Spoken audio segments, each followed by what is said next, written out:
So, it's Valentine's Day, so perhaps we could start with unconditional love. So it's suggested that all there is unconditional love. Unconditional love, being unconditioned, is beyond all limitations. It's beyond any boundaries whatsoever. It's everything. It's everything. By being unconditioned, it can be conditioned, it can be conditional, but that's an illusion. It's not really conditioned, but unconditional love basically means it's beyond all limitations whatsoever, beyond all boundaries, beyond all labels. It can't be defined, it can't be comprehended. It's all-encompassing, and it's not even relating. It's the end of relating, really. When this all sort of sinks into the body of the apparent individual, when this percolates and for some resonates within the individual, within the body of the individual. There's no more relating. There's no more relating. Because there's no one to relate to. There's just what's happening. And that could be called unconditional love because there is just simply oneness or wholeness or what is. So it's suggested that the reason that so many people are drawn to love and relationships is because it seems like that offers a kind of a taste of wholeness, really. It gives a taste of the collapse of relationship, the collapse of me and you, the collapse of separation, which seems to be felt as tremendously dissatisfying. And when there's a taste of love, if you like, between one individual and another, or several, whether it's spouses or siblings or parent and child, it seems like there's an inescapable bond there. It can't even be called a bond because there's no real individuality in that. There's just pure, raw love. And what this communication simply points out is that unconditional love is everything. It's totally all-encompassing. And that is what's longed for. What's longed for is unconditional love, beyond any parameters, beyond any limitations. Divine, beloved, wholeness, absolute freedom.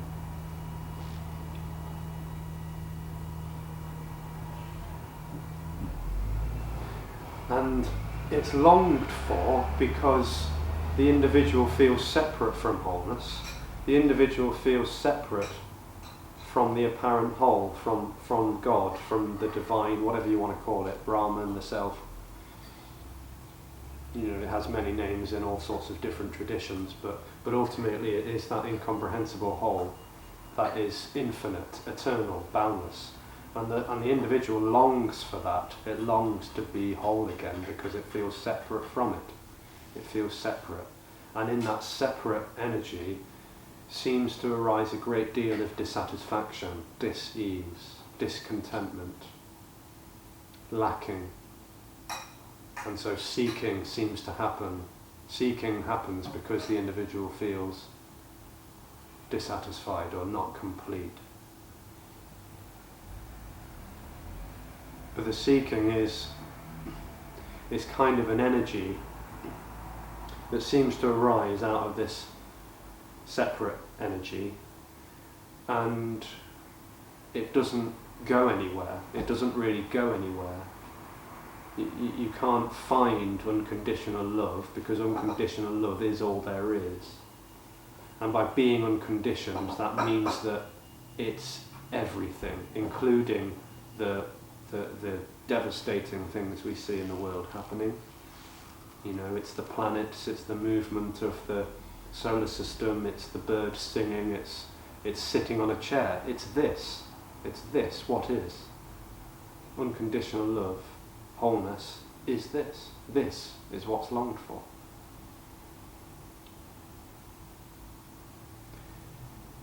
And there is no real separation, but there seems to be separation. There seems to be a me and a you, a divide between us, between this, between me and what's happening. There is no me and what's happening. There is only what's happening, and in the what's happening, me apparently happens. So this communication is clear and bold and uncompromising, really. It's uncompromising that it just simply points out that all there is wholeness. All there is unconditional love. Unconditional is a key word there. It's not known, it's not knowable, it's just what is.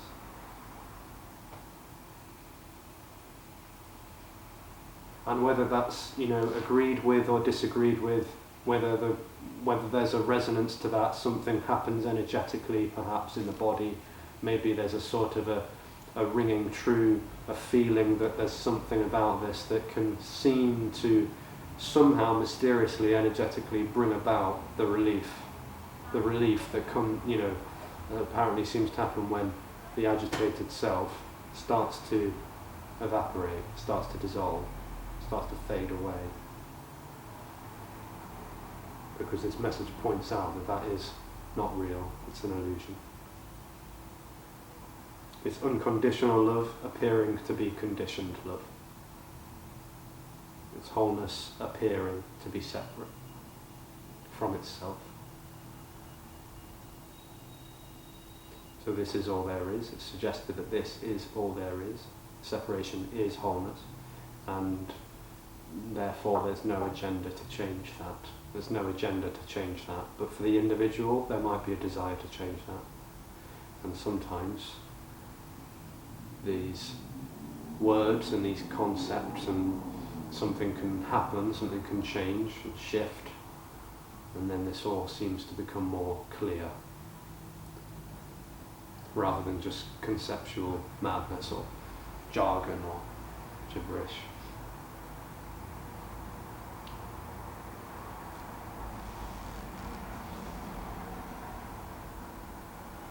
So that's the intro of non-duality, of not-to-ness, no separation. There's the suggestions being made, and a chat might happen, a question and answer, comment response, silence, laughter, joy, disagreement, whatever happens is happening. So there's a space to explore that and see what happens. And that's it.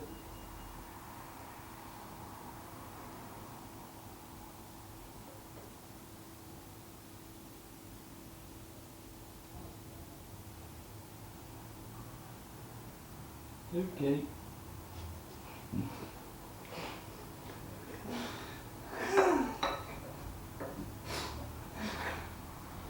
Is that it? Yeah. That's the intro, yeah.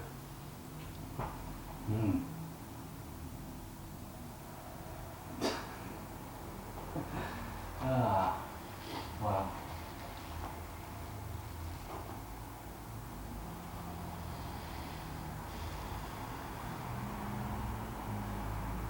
Yeah.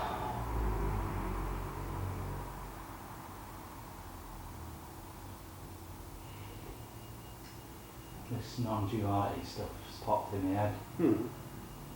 A bit more recently than usual. Right. Don't know if it's because we spoke about it a bit more last week when we were at the other cafe, Cape Origin. that thought of, am I in control? That same story, you know, does it even matter? But yet still, I'm still going to go and do the things that I'm going to do, like go to the gym because it's good for me, but it could also be harmful sometimes if I overdo it. So getting that balance is right is hard, but I've always been an extreme person, one or the other. But where's the middle, the healthy bit, you know? Yeah, it's popped in my head a bit, like stressing over stuff that doesn't really even matter. Like I have this strong urge and impulse to tackle things with almost a vicious type of energy sometimes, like, yeah, lift that, you know, and these are the things that, because of that, whatever it is that I can feel there lurking, I'm on, slowly on the sort of, slowly on the verge of understanding that a bit more. Like, why is that there? Like, what's this extreme desire to change everything within you? Why not just be content with who you are? But yeah, I feel like, because it's impulsive, you know, like I'll be at the gym, say, lifting or doing something, and something in my head will go, yeah, do that, that'll be good. And then that's when I'll hurt myself, because I'm not really thinking. There's something in me going, do that. Do you know what I mean? Just, I mean, nothing specifically, but lift that much. You know, and it's too heavy, and I'll just, something in my head goes, yeah, you're the Rock or something, or you're the Incredible Hulk. It's not good, man. Like, why not just lift half of that, or just start off gently? Anyway, so yeah, learning to practice that self-compassion to myself and just be a bit kinder. You don't need to. You went to the gym, that's enough. That's alright. Well done. Be happy with that. Anyway, I feel like I'm waffling, but I'm the only one here, so I thought I'd say something. Well, whether you believe you're in control or not, going to the gym happens regardless. Going to the gym, a thought arises, I'll go to the gym. Going to the gym happens. Maybe lifting that much happens, maybe it doesn't. Whether you believe that you're doing that or not, that's what's happening. Well, I believe that my internal and where my baseline is ultimately very lazy. Yeah, but this isn't telling you to not do anything or to do anything. It's not even telling you to not believe that you have choice and free will. It's not prescribing anything. This isn't this is no advice, teaching or anything given here, which is why usually no one turns up, because people want to be told what to do. They want an instruction in life, they want a teaching, they want something to some kind of direction. And if they do come here, they usually don't come back, because they find out frustratingly that this has nothing to offer them. There's nothing to offer, because there's no one to offer it to. All there is what's happening. And so, there's no teaching. It's just saying that, you know, carrying on with believing the choice and the free will is happening maybe, believing that one is in control might be happening, that's fine. And you know, going to the gym happens regardless, you know. Lifting weights happens regardless. But you sound like when you're saying that my body or mind is on autopilot and it's doing it all for me. No, it's not doing it for you, it's doing it, and maybe there's a contraction in there that feels like it's that it's in control. Yeah. So are you saying that I don't really get to choose if I like go to the gym or not? It's going to happen on its own. Yes, because But the it whole depends what my desires are, doesn't it? but they're not really your desires. There's a contraction in the body that feels to be real. It's an energy that feels located in the body. Yeah? And that breeds a sense of me. Yeah. I'm in here. This is my body. Ownership. So my body. Yeah. My thoughts, my feelings, my preferences, my journey to go into the gym. It does the whole me, myself and I seems to arise out of that energy that's localized in the body. And what starts to happen is a momentum builds up. The momentum of I thoughts. So I thoughts come up like, I want to do this today, or I want to go there, yeah? I thoughts. And then those thoughts seem to create a pattern, a momentum. So thoughts come and then maybe they start talking to each other. So there's a conversation happening. And then maybe there's like behaviors, action. So the body then acts on the thoughts, yeah? But there's no one sitting in there controlling all of that. It's all unfolding by itself. Depends how you program your mind, sure. But there's no one in there programming the mind. There's just what's happening. And when the body comes into contact with different people, it's conditioned by its surroundings. So whether that body was born 200 years ago or born 2 hours ago, it's gonna apparently in the story grow up in an environment and get conditioned by all of the surroundings and everything else. And all of the things that happen to the body, that's all, there's no one in there, there's no one programming it. There's an apparent appearance of momentum. I don't know if I get this. I don't believe it. There's no one in there. You can do that. I reckon we could waste the next 10 years going over this. I'm not sure I'm ever going to get to this. It's so simple. It isn't. No, it is. There's all there is this. All there is what's happening.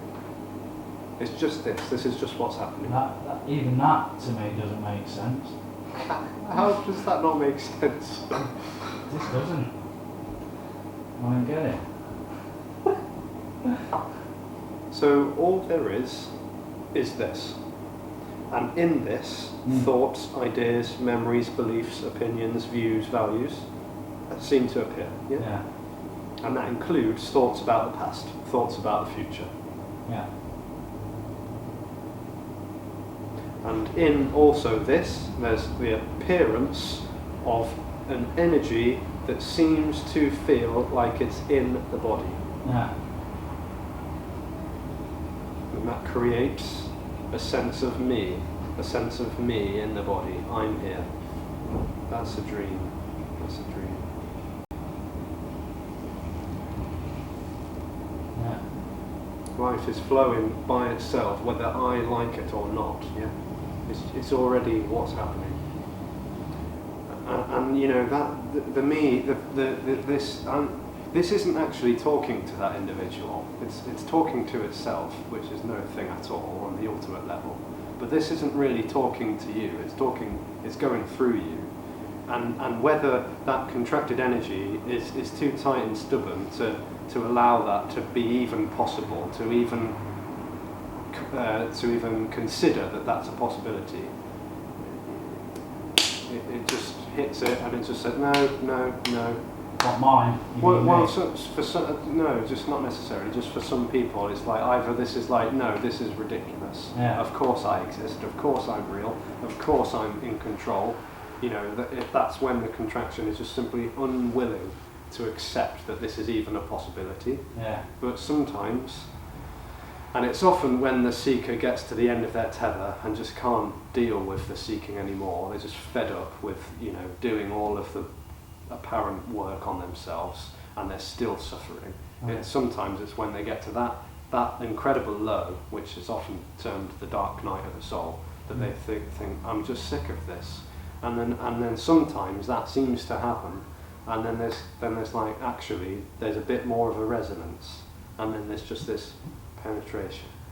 And then if that happens, which it doesn't need to, this is already whole anyway, it's already God, to use religious language. If that happens, then depends if you're getting like you know, emotionally invested in whatever you're working at towards. Yeah, I mean, and if you're working hard at something, it's hard not to get emotionally invested in it or get your hopes up. Yeah. And then when you get to that place, you feel your needs weren't met because you built up an idea about what it'd feel like when you got there and just didn't meet up to it. But, you know. Yeah, expectations, anticipation, hoping for this, wanting something better. You said it perfectly. You said, I don't know why I'm always looking for something better. It's the seeking. Addiction, yeah. Yeah, and the seeking is the addiction. It's the ultimate addiction. Yeah. And we've all got it, haven't we? Well, if there's that in there, then yeah, that's what's happening. Yeah. But sometimes it just falls away. So would you say seeking at its, you know, essence is a bad thing? No. It's deemed bad to itself. It doesn't like that it's institutionalized. It doesn't like that it feels separate. Yeah. It feels separate, and off it goes searching for wholeness. Yeah. Wholeness and separation are not synonyms, they're the opposite. So like light and dark, yeah? Night and day, yin and yang. Wholeness and separation, they're the opposite. And that separate thing doesn't like being separate. So it looks for wholeness. Yeah. It looks for it. Well, it never finds it because it's everywhere. It's literally everything. Yeah. They're just different interpretations, that one is. You know, like, you know, religious. Again, I always go back to religious because I think there is something in it for me, but that's me personally. But then there's also an adversity to it as well. But yeah, it's like we weren't created, like Christianity would say, we're not created to exist alone. We were created to, you know, have a loving God in our life that we turn to. But again, what's one's interpretation of God? Like mine is just being happy and sober. And with that, I'm closer to God. If you like that word, good. I like the word good. Yeah. It's an easier word to digest for me. I suppose, but the only problem there is that again, good exists in relation to bad. Good and bad, and you only know good through knowing bad. Yeah. And God, or I don't use the word God, but you know, God is a synonym, a religious synonym for infinity, eternity, unconditional, totally boundless. Wholeness is my personal favourite word. Yeah. Wholeness, absolute everything. That can't be defined. It can't be defined because it's everything. As soon as you define it, you condition it, you label it, you've turned it into something that I can relate to. And that's the problem with all, again, I'm not against religion at all, you know, but that is the ultimate predicament of every single religion and spiritual tradition and path and practice, because it's turned this into a goal. It's turned it into something I can get.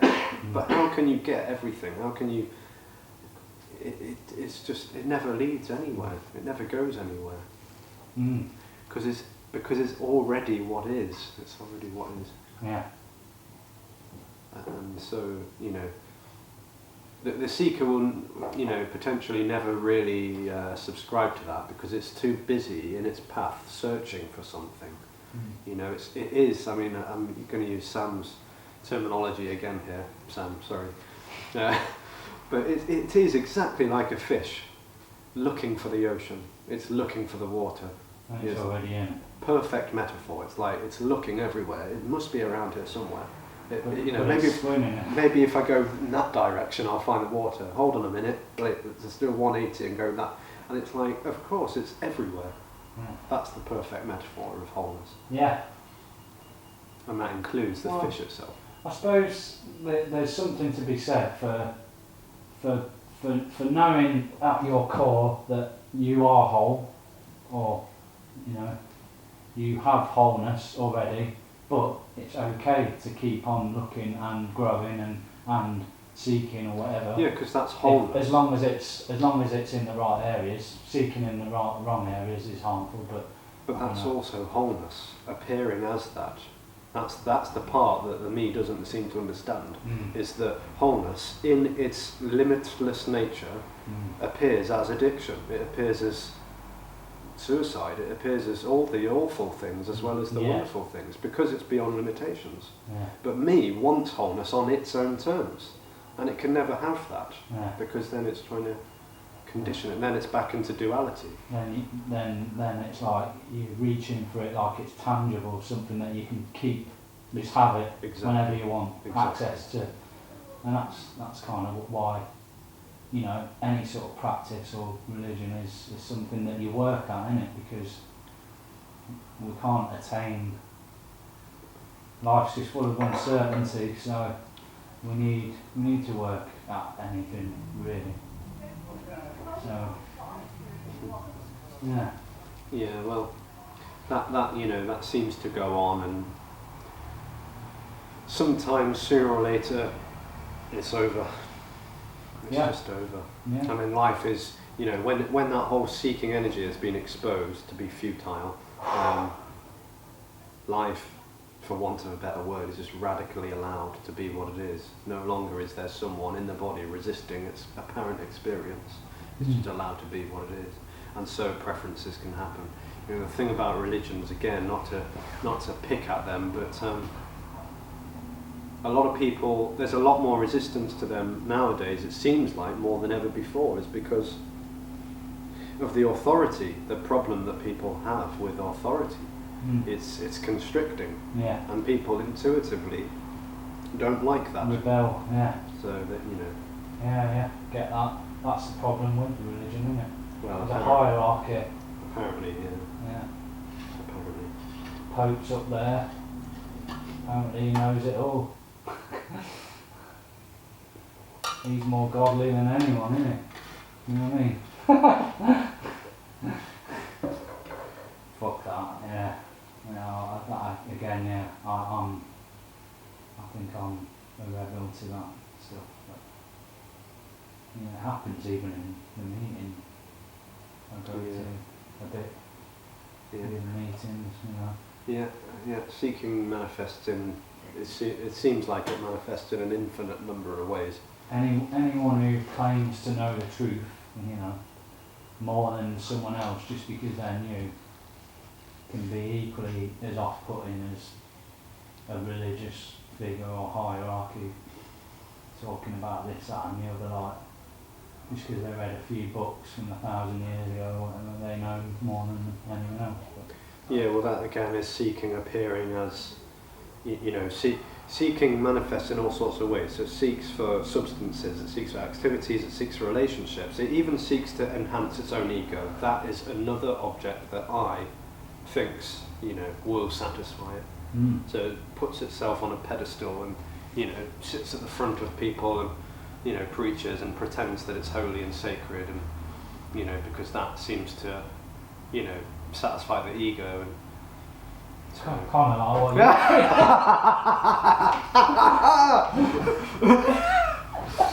yeah, look at me in lotus position. I was going to come around to that. I think you were reading my mind then. Yeah, no, I knew it was coming. I mean, I will say that I am not thoroughly impressive at all, and this message isn't either.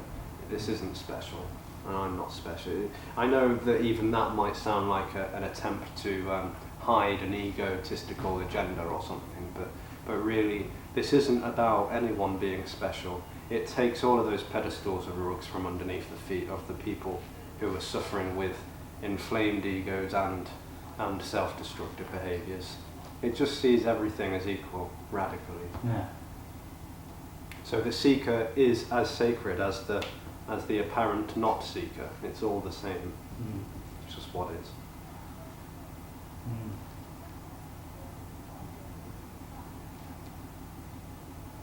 Would you agree that once someone has got to a certain age, and I mean, from experience, being 37, from say age 30, and I've noticed that it's harder to change who you are as you get older, and noticeably a lot more so from age 30 onwards. In your 20s, there's still a bit of, what's that word, neuroplasticity there, and you can probably change a bit of your personality a bit more, because you know, maybe more, you know, more mouldable in that way. But your character is more set in stone as you get older, I believe that. And so therefore, like,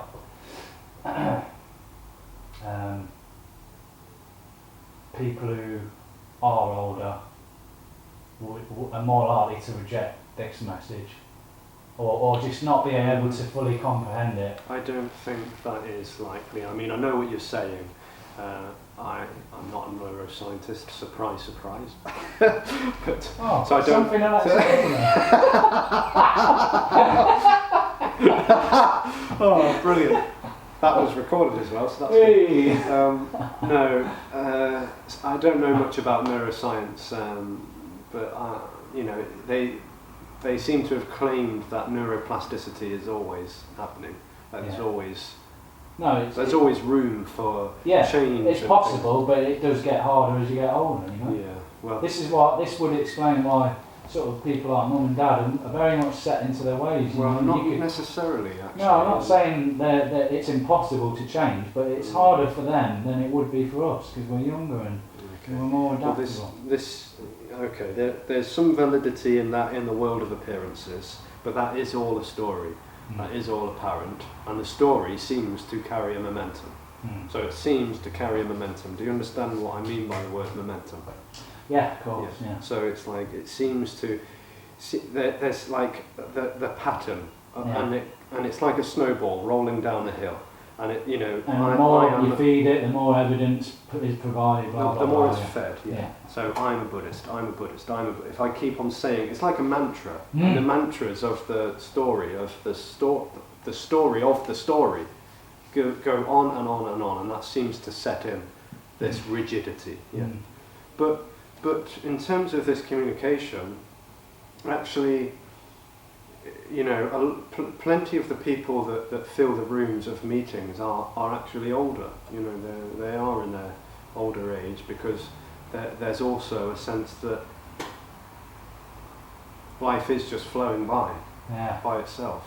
Fear of death. Well, I don't know if that draws people in, but that, you know, as the body seems to get older, things seem to just flow by. Life just seems to be flowing. Yeah. Whereas in a younger body, there can be more of it. But there's just, I don't think there's any correlation. Yeah. I mean, this communication does not seem to draw, you know, lots of young people in. So I don't know. I don't really care, but you know, it's just what's happening.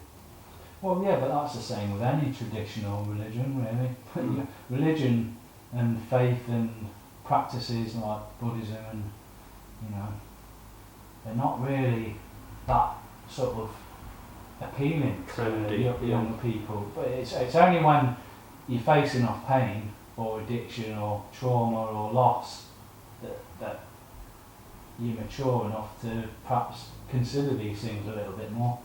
Yeah, there does seem to be a correlation between age and control. I mean, as the body gets older, it becomes more and more obvious that there's no control. Yeah. I mean, who's controlling aging? You know, some people out there will say they can control aging, but actually that's nonsense. As the body gets older, it gets weaker. It physiologically decays. And, you know, sometimes it becomes incontinent. Sometimes it can't get out of bed. Fuck me, this is doom and gloom. but what's being shared there is that the body, it becomes more obvious over time that there's no control. So sometimes that brings receptivity, because it's like, well, of course I don't have control, I never have. You know, the body is changing and shifting all the time. whether I want it to or not.